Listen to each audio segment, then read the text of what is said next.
Very good evening, everyone. I'm C. Ravikiran. I'm a chartered accountant. So parents అందరికీ and students అందరికీ, అంటే Vagdevi old students అవ్వచ్చు, present students అవ్వచ్చు, or intermediate first year second year అవ్వచ్చు, అందరికి కలిపి ఒక very good announcement, great news in fact.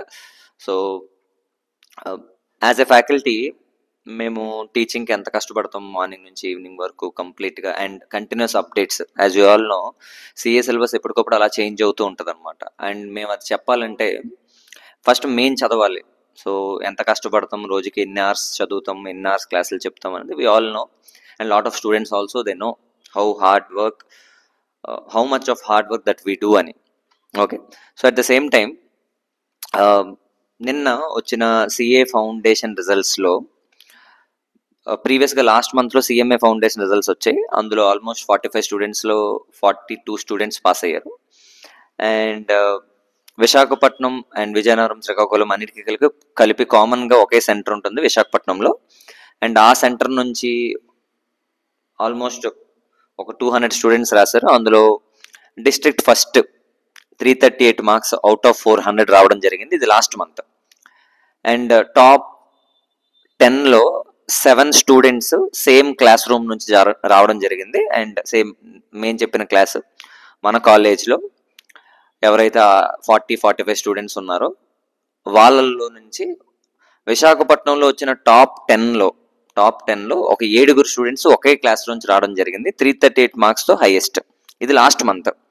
వెరాజ్ నిన్న వచ్చిన రిజల్ట్లో, నిన్న మార్నింగ్ వచ్చిన రిజల్ట్లో మళ్ళీ అగైన్ ఎంటైర్ విశాఖపట్నంకి మళ్ళీ టాప్ మార్క్ రావడం జరిగింది. 303 అవుట్ ఆఫ్ 400. ఒక్క స్టూడెంట్ కాదు, సెకండ్ ర్యాంక్ 297, జస్ట్ ఒక 6 మార్క్స్ తేడాలో సెకండ్ ర్యాంక్ కూడా 297. సో అవి కూడా సేమ్ ఒక 30-35 మధ్యలో సిఏ స్టూడెంట్స్ ఉన్నారు. సిఏ ఫౌండేషన్ 30-35 స్టూడెంట్స్లో వీళ్ళకి టాప్ రావడం జరిగింది. 303 and 297. At the same time almost 7-8 మంది కూడా క్వాలిఫై అవ్వడం జరిగింది. వెరాజ్ when it is compared to industry, అంటే ఎంటైర్ ఇండియాలో 20% రిజల్ట్ ఉంది. మనకు కూడా ఆల్మోస్ట్ అరౌండ్ 30% వరకు రిజల్ట్ వచ్చింది. ఇందులో అనుకున్నట్టుగానే I expected around 7 to 8 students, ఇంకా ఇన్ఫ్యాక్ట్ ఇంకా కొంచెం కష్టపడితే ఒక 3-4 పాస్ అయ్యే ఛాన్సెస్ కూడా పెరగచ్చు. బట్ అన్ఫార్చునేట్లీ వాళ్ళు 197-195 దాకా వచ్చి ఆగిపోవడం జరిగింది. బట్ పాస్ అయిన వాళ్ళు టాప్ మార్క్స్తో, కొన్ని సబ్జెక్ట్స్ అయితే మ్యాథమెటిక్స్ 85, మ్యాథ్స్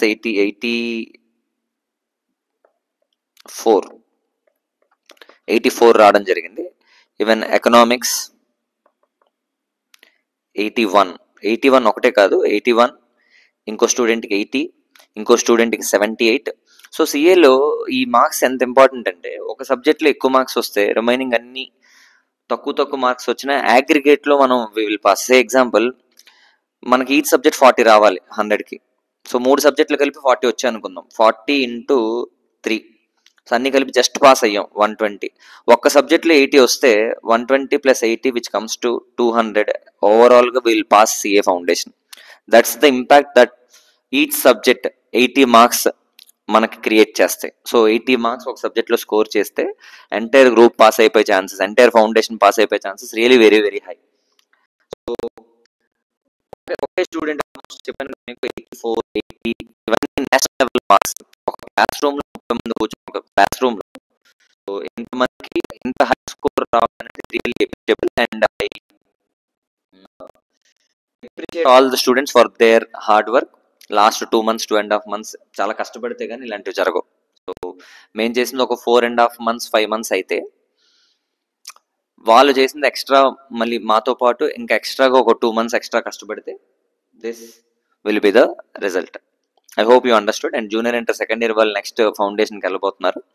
అండ్ వాళ్ళు కూడా అరౌండ్ ఒక 2.5 months కష్టపడి చదివితే, so after coaching definitely everything is possible. And I expect from your batch, మన సెకండ్ ఇయర్ ఎవరైతే ఉన్నారో వాళ్ళ బ్యాచ్ నుంచి కూడా డెఫినెట్లీ వెరీ గుడ్ మార్క్స్. మళ్ళీ అగైన్ విశాఖపట్నం టాప్ గ్యారంటీ వస్తుంది.